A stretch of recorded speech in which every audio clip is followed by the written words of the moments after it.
Assalamualaikum warahmatullahi wabarakatuh. Semuanya selamat pagi. Om Swastiastu, Namo Buddhaya, salam kebajikan. Selamat datang di perkuliahan Pancasila. Nah, hari ini kita akan membahas materi modul kedua dengan judul Pancasila dalam Dinamika Sejarah Bangsa. Nah, materi yang akan saya terangkan hari ini adalah materi terkait dengan modul 2 ya. Dan materi yang akan saya terangkan ini adalah materi yang bersifat singkat atau dirangkum di dalam PPT. Nah, untuk lebih jelasnya, untuk lebih lengkapnya, materi-materi yang bisa Anda baca lebih lengkap ada di dalam modul ataupun ada di dalam video-video maupun artikel-artikel yang sudah saya upload di e-learning ya. Nah, kita akan masuk kepada materi. Nah, yang pertama, Pancasila, kalau kita membahas Pancasila dalam kajian sejarah bangsa, berarti kita harus membahas Pancasila dari mulai terimplementasikannya nilai-nilai sebagai dasar filsafat pada era kejayaan nasional, yaitu di era kerajaan-kerajaan kuno, dan kemudian terimplementasi di dalam era kebangkitan nasional, yaitu muncul berbagai macam pergerakan nasional dalam bentuk organisasi. Nah, kemudian kita akan membahas bagaimana Pancasila dirumuskan era pra-kemerdekaan, yaitu pada masa penjajahan, terutama penjajahan Jepang. Di sana kita akan membahas bagaimana Pancasila dirumuskan di dalam sidang BPUPKI dan bagaimana Pancasila kemudian disahkan oleh PPKI. Nah, setelah itu kita akan juga membahas tentang bagaimana Pancasila terimplementasi setelah kemerdekaan. Nah, setelah era kemerdekaan, Pancasila juga mengalami berbagai macam dinamika di berbagai macam orde. Yang pertama adalah bagaimana implementasi Pancasila di era Orde Lama. Kemudian bagaimana nilai-nilai Pancasila terimplementasi di era Orde Baru, dan yang paling terakhir adalah bagaimana perwujudan nilai-nilai Pancasila itu di era reformasi. Nah, jadi kalau kita belajar modul 2 ini merupakan satu materi yang sangat panjang karena kita akan membahas Pancasila dalam dinamika sejarah bangsa, artinya dari mulai Pancasila itu dirumuskan sampai implementasinya setelah Pancasila itu setelah bangsa Indonesia itu merdeka. Nah, kita akan bahas satu-satu ya. Nah, Pancasila sebagai dasar filsafat serta ideologi bangsa dan negara Indonesia itu tidak terbentuk begitu saja, akan tetapi mengalami proses yang sangat panjang dalam sejarah bangsa. Nanti kalau Anda buka e-learning, Anda kemudian menyaksikan pidato Bung Karno yang dimana beliau mengatakan, malam ini aku menggali di dalam sukmaku, ya, di dalam batinku, apa yang sesungguhnya terkandung di dalam bumi Indonesia ini. Nah, jadi kalau misalnya kita lihat sejarah bangsa kita, bahwa Bung Karno merumuskan Pancasila itu diambil dari nilai-nilai budaya bangsa Indonesia yang memang sudah tercipta semenjak nenek moyang kita terdahulu, ya. Nah, makanya kita di sini akan belajar bagaimana implementasi Pancasila itu ada pada saat era kejayaan nasional, yaitu era kerajaan-kerajaan kuno, ya. Nah, di sini Anda bisa lihat ya. Yang pertama, implementasi nilai-nilai Pancasila di era kejayaan nasional. Kalau saya berbicara tentang era kejayaan nasional, ini berarti suatu era di mana nilai-nilai Pancasila itu terimplementasi di era kerajaan-kerajaan kuno. Pada masa ini, ya, Pancasila belum ada. Jadi Pancasila belum resmi sebagai dasar negara, tetapi nilai-nilai Pancasila sudah terimplementasi di era ini, yaitu kita bisa lihat nanti implementasinya di Kerajaan Sriwijaya, Kerajaan Majapahit, dan juga Kerajaan Demak, ya. Nah, yang pertama adalah nilai Pancasila di era Kerajaan Sriwijaya. Meskipun pada saat itu Pancasila belum terbentuk, kita lihat di era tersebut, di era Kerajaan Sriwijaya, nilai-nilai Pancasila sudah terimplementasi di dalam kehidupan berbangsanya, ya. Yang pertama, nilai sila pertama, kita bisa melihat bahwa Sriwijaya itu mayoritas menganut agama Buddha, ya.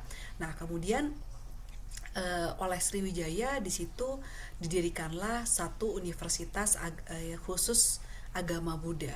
Sriwijaya menjadi rumah bagi sarjana Buddha sehingga menjadi pusat pembelajaran agama Buddha.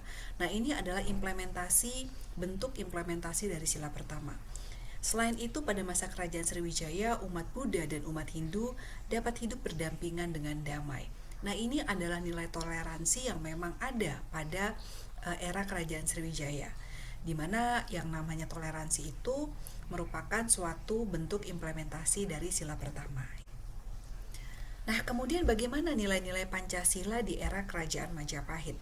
Ya, nilai Pancasila di era kerajaan Majapahit kita bisa melihat dan tercermin di dalam adanya dua kitab yang sangat terkenal, ya, dan kita sudah tahu bahwa Indonesia di era Majapahit itu ada dua kitab yang terkenal, yaitu kitab Sutasoma dan kitab Negara Kartagama, ya, di mana dikatakan di dalam kitab Sutasoma ada satu slogan, yaitu Bhinneka Tunggal Ika, ya, yang artinya di dalam hidup ini tidak boleh ada pengabdian yang mendua selain pengabdian makhluk kepada penciptanya.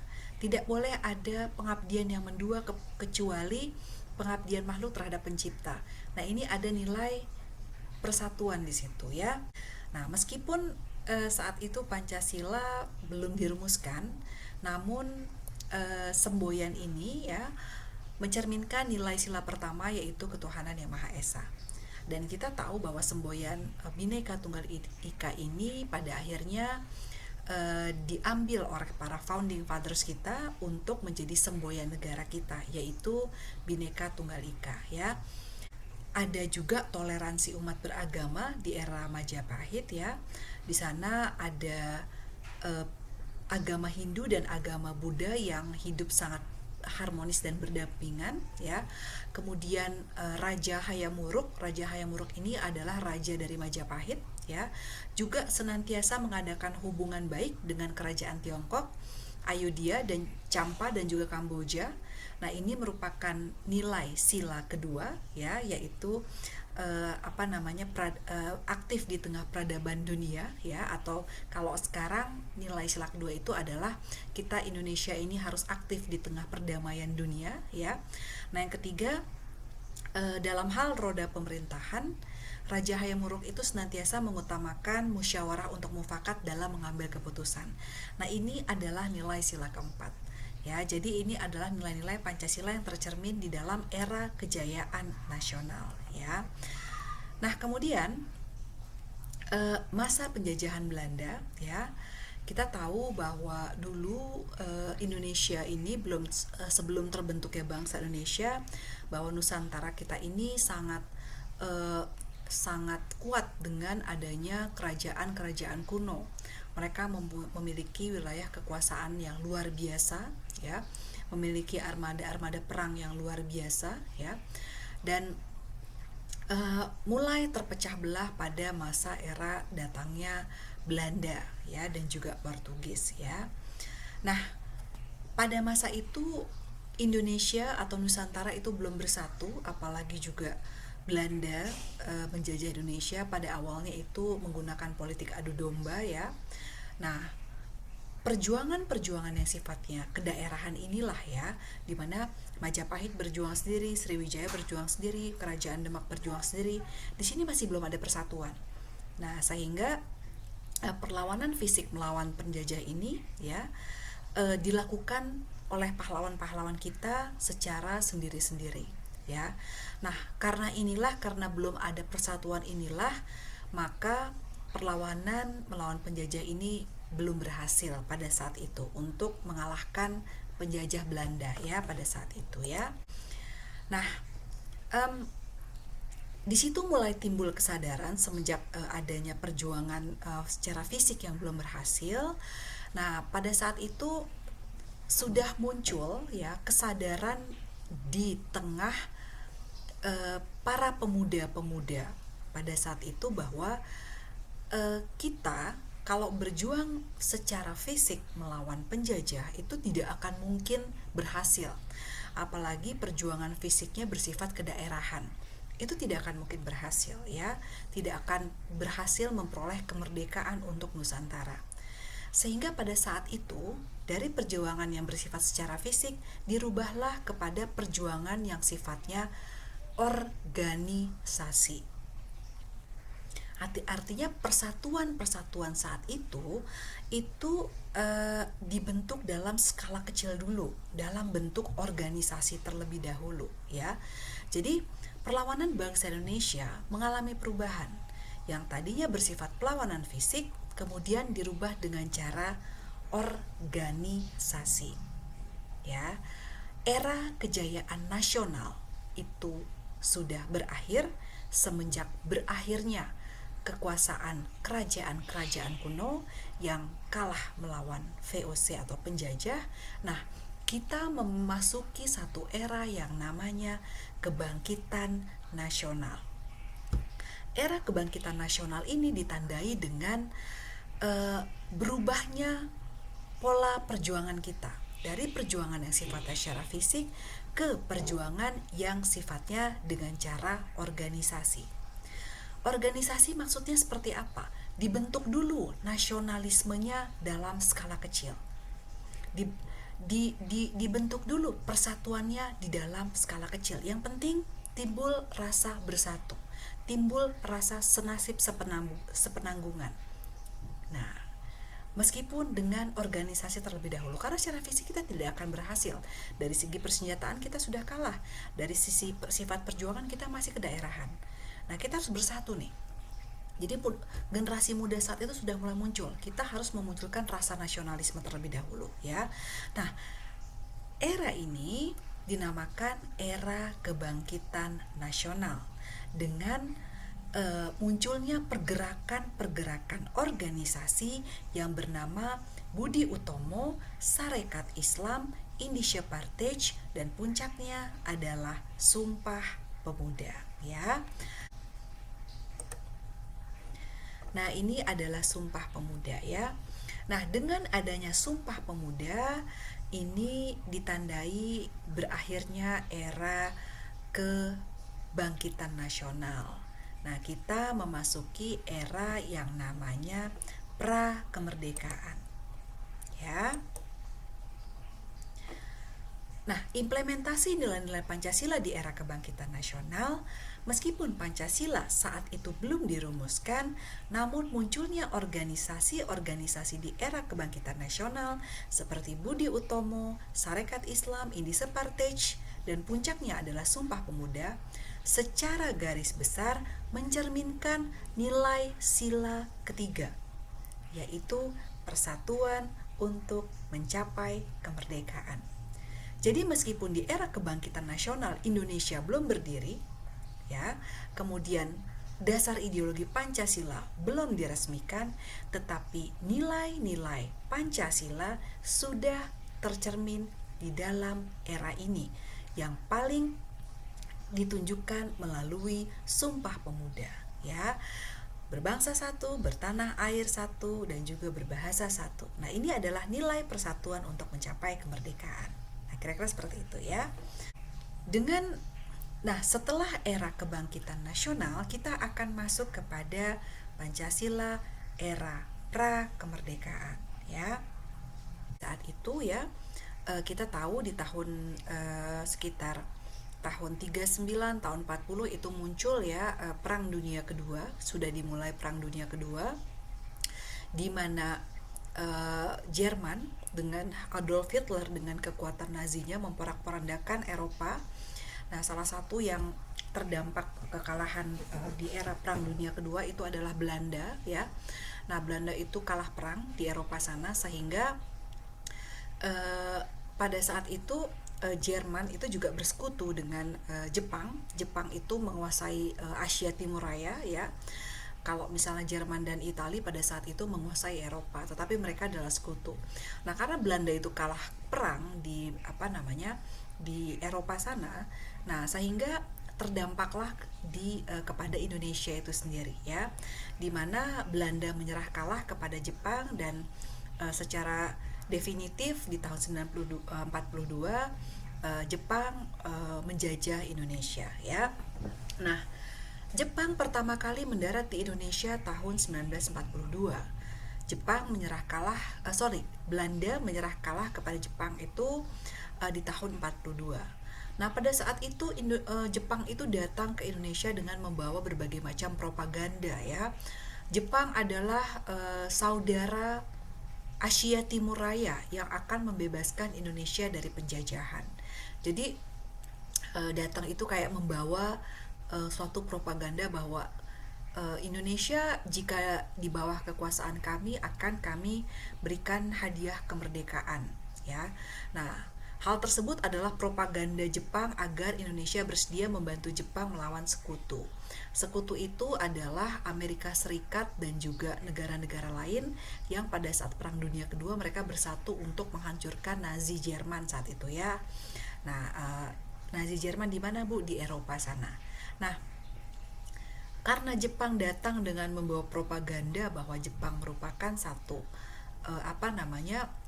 merupakan satu rumpun dengan Indonesia dan ingin memberikan kemerdekaan kepada Indonesia, sehingga pada saat itu dibentuklah ya sebagai tindak lanjut Jepang yang akan memberikan kemerdekaan kepada Indonesia. Maka tanggal 29 April 1945 Jepang itu membentuk yang namanya BPUPKI, Badan Penyelidik Usaha Persiapan Kemerdekaan Indonesia, atau dalam bahasa Jepang Dokuritsu Jumbi Chosakai ya. Nah, BPUPKI ini berisi orang Jepang dan juga orang Indonesia ya. Di situ ada ketuanya, itu salah satu ketua dari BPUPKI itu adalah Jepang ya. Nah, BPUPKI ini merupakan suatu badan yang memang ditugaskan Jepang untuk mempersiapkan kemerdekaan Indonesia. BPUPKI diketuai oleh Dr. Rajiman Widyodiningrat dan mereka mulai bersidang pada tanggal 29 Mei 45 ya. Masa sidang pertama BPUPKI adalah tanggal 29 Mei 1945 ya.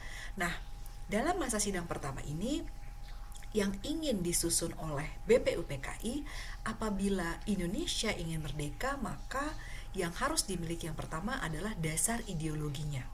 Nah, apa nih kira-kira dasar ideologi yang akan digunakan oleh negara Indonesia? Nah, di sini BPUPKI menunjuk 3 tokoh ya yang diberikan kesempatan untuk memberikan gagasan mengenai dasar negara yang tepat untuk Indonesia. Yang pertama adalah Muhammad Yamin, yang kedua Supomo, yang ketiga adalah Soekarno. Ya, kita lihat ya, apa saja gagasan-gagasan para founding fathers ini. Saya menyebutnya adalah para founding fathers ya, karena mereka-mereka inilah yang sangat berjasa dalam kemerdekaan Indonesia. Nah, yang pertama, ini adalah gagasan yang diungkapkan oleh 3 tokoh ya. Ada Muhammad Yamin, Dr. Supomo, dan juga Insinyur Soekarno. Nah, Muhammad Yamin menyampaikan gagasannya di dalam sidang BPUPKI. Gagasan yang pertama adalah pri kebangsaan, gagasan yang kedua adalah pri kemanusiaan, gagasan yang ketiga adalah pri ketuhanan, yang keempat pri kerakyatan, dan juga yang kelima adalah kesejahteraan rakyat. Nah, ini gagasannya Muhammad Yamin disampaikan di dalam sidang BPUPKI pada tanggal 29 Mei 1945. Ingat tanggalnya ya, karena nanti ada kaitannya dengan hari lahir Pancasila. Kemudian sidang yang kedua. Masa sidang kedua adalah tanggal 31 Mei 1945. Kemudian diberikan kepada Profesor Dr. Supomo tentang gagasan ideologi negara Indonesia.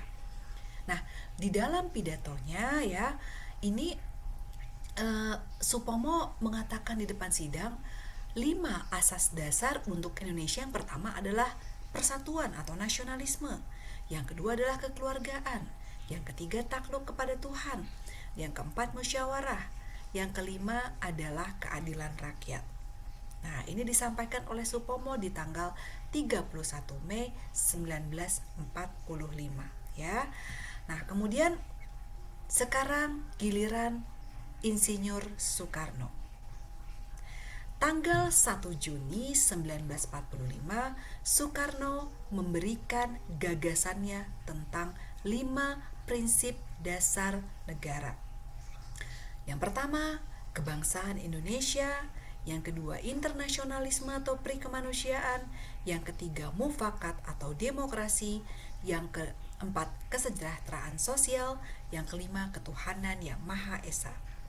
Nah, di akhir pidatonya, Soekarno mengatakan bahwa gagasan ini saya beri nama Pancasila. Disampaikan oleh Soekarno di depan sidang BPUPKI pada tanggal 1 Juni 1945. Sehingga pada tanggal 1 Juni 1945 kita kenal dengan. Nah, kemudian apakah setelah gagasan-gagasan yang disampaikan oleh para founding fathers itu kemudian disampaikan, apakah serta-merta langsung disahkan oleh BPUPKI? Jawabannya adalah tidak ya. Oleh BPUPKI kemudian gagasan-gagasan dari ketiga tokoh tersebut ditampung. Setelah ditampung kemudian dirumuskan oleh panitia yang dibentuk oleh BPUPKI bernama Panitia 9 ya. Setelah BPUPKI mendengarkan gagasan-gagasan tentang dasar negara yang dikemukakan pada masa sidang, kemudian BPUPKI membentuk Panitia 9. Panitia 9 ini beranggotakan 9 orang ya, yang bertugas menyusun ideologi negara, rumusan ideologi negara.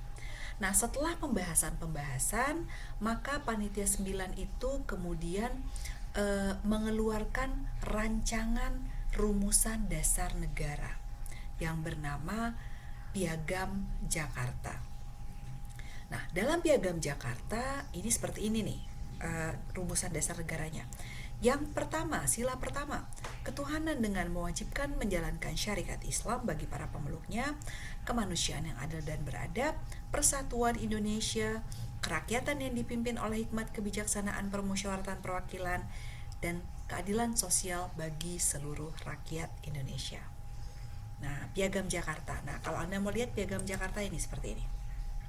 Jadi Anda bisa lihat ya, Bu, kenapa pada saat itu muncul sila pertama ada ketuhanan dengan kewajiban menjalankan syariat Islam bagi para pemeluknya. Karena memang kalau kita lihat dari anggota Panitia 9 itu sendiri, ini terdiri dari kaum nasionalis dan juga kaum agamis.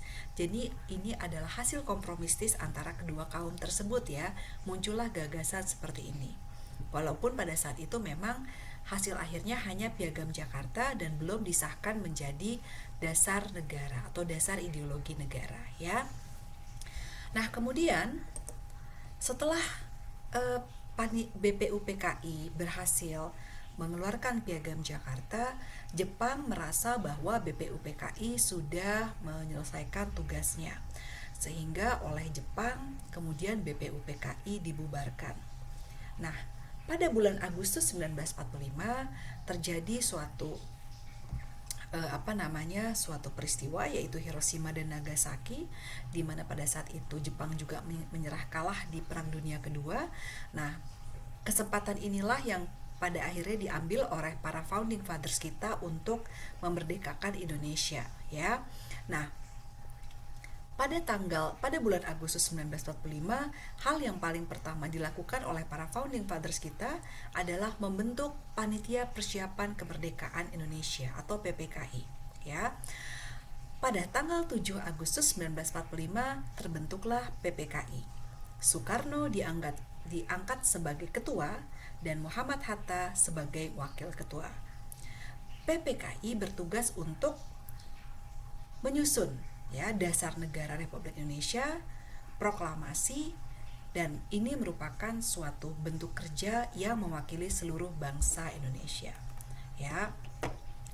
Nah, kemudian Pada tanggal 17 Agustus 1945 ini telah dilaksanakannya proklamasi.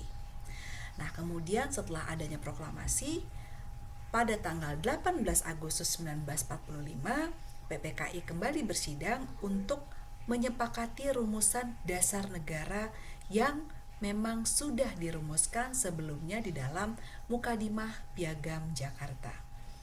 Nah, pada akhirnya setelah bersidang disepakatilah bahwa Mukadimah Piagam Jakarta dirubah namanya menjadi Pembukaan Undang-Undang Dasar. Ya. Jadi pada masa sidang 18 Agustus 1945 PPKI mengesahkan satu, Mukadimah Piagam Jakarta itu disahkan menjadi Pembukaan Undang-Undang Dasar. Yang kedua, Pancasila yang ada di dalam Mukadimah, di dalam Pembukaan Undang-Undang Dasar diganti menjadi ketuhanan yang Maha Esa. Bukan lagi ketuhanan dengan mewajibkan menjalankan syariat Islam bagi pemeluknya. Karena di situ disadari bahwa Indonesia ini pluralis, terdiri dari berbagai macam agama. Sehingga kata-kata yang digunakan itu merangkum semua agama, yaitu ketuhanan yang Maha Esa, ya. Kemudian memilih Soekarno dan Insinyur Soekarno dan juga Muhammad Hatta sebagai presiden dan wakil presiden, ya. Nah, ini adalah rumusan Pancasila yang dirumuskan di dalam pembukaan UUD alinea keempat dan disahkan dalam sidang PPKI tanggal 18 Agustus 1945. Pancasilanya seperti apa? Yang kita kenal sekarang ini. Ya. Nah, satu, ketuhanan yang Maha Esa, kemanusiaan yang adil dan beradab, persatuan Indonesia, kerakyatan yang dipimpin oleh hikmat kebijaksanaan dalam permusyawaratan perwakilan, dan terakhir adalah keadilan sosial bagi seluruh rakyat Indonesia. Nah, ini adalah Pancasila era pra-kemerdekaan sampai kemerdekaan, ya. Nah, kita akan masuk ke satu era yang kita hadapi sekarang, yaitu era reformasi, ya. Nah, era reformasi itu seperti apa? Era reformasi pada dasarnya adalah melakukan perubahan secara serius dan bertahap untuk memajukan kehidupan berbangsa dan bernegara, menghapus cara-cara hidup yang tidak sesuai lagi dengan tuntutan reformasi seperti KKN, kekuasaan yang otoriter, penyimpangan, penyelewengan, dan lain sebagainya. Nah, apa peran dari reformasi? Apa peran Pancasila terhadap reformasi? Nah, Pancasila itu digunakan sebagai paradigma di dalam semua bidang kehidupan. Pancasila sebagai paradigma reformasi hukum, di mana hukum yang disusun harus mengedepankan nilai-nilai Pancasila, harus berdasarkan ideologi Pancasila. Jika bertentangan maka bisa dibatalkan oleh Mahkamah Konstitusi, ya.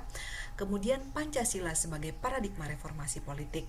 Misalnya sila keempat, adanya kebebasan berdemokrasi. Nah, di dalam sistem politik kita harus sudah mulai adanya kebebasan berdemokrasi berdasarkan sila keempat Pancasila. Contohnya, setiap orang diperbolehkan memilih calon sesuai dengan passion politiknya masing-masing, atau setiap kelompok boleh membentuk partai politik misalnya, atau setiap orang itu boleh mencalonkan diri sebagai wakil daripada rakyat, ya. Itu semua orang mempunyai hak-hak politik untuk melakukan itu semua, dan itu merupakan suatu hak politik yang diakui oleh Pancasila dan Undang-Undang Dasar. Kira-kira seperti itu, ya. Meskipun banyak lagi penafsirannya. Kemudian Pancasila sebagai paradigma reformasi ekonomi. Ekonomi yang dijalankan saat ini harus adalah ekonomi Pancasila, ya, atau ekonomi kerakyatan. Tidak boleh lagi ada sistem kapitalisme di situ. Tidak boleh lagi adanya sistem etatisme di situ, atau monopoli pasar, liberalisme, dan lain sebagainya. Ini akan kita pelajari nanti di modul 14, ya. Nanti, ya. Pancasila sebagai paradigma reformasi kampus. Nah, ini juga menarik nih, karena era reformasi tonggak perjuangannya itu diperjuangkan oleh mahasiswa, ya. Nah, di dalam kampus, kehidupan kampus harus demokratis. Kampus tidak boleh lagi dibungkam kebebasan berekspresinya melalui melalui mimbar-mimbar akademik. Nah, orasi ilmiah diperbolehkan, mengkritisi pemerintah diperbolehkan selama itu memang kritiknya membangun. Nah, tidak boleh lagi ada pemberangusan terhadap kritik-kritik dari kampus ataupun juga kebebasan berpendapat sebagai akademisi dari kampus ya. Nah, kemudian Pancasila sebagai paradigma pembangunan HAM. Setelah era reformasi, kita sudah memiliki pengakuan tentang hak asasi manusia di dalam bab 10 Undang-Undang Dasar melalui amandemen Undang-Undang Dasar, dan kita sudah memiliki Undang-Undang Nomor 39 Tahun 99 tentang hak asasi manusia. Dan itu merupakan penjabaran dari nilai sila kedua Pancasila.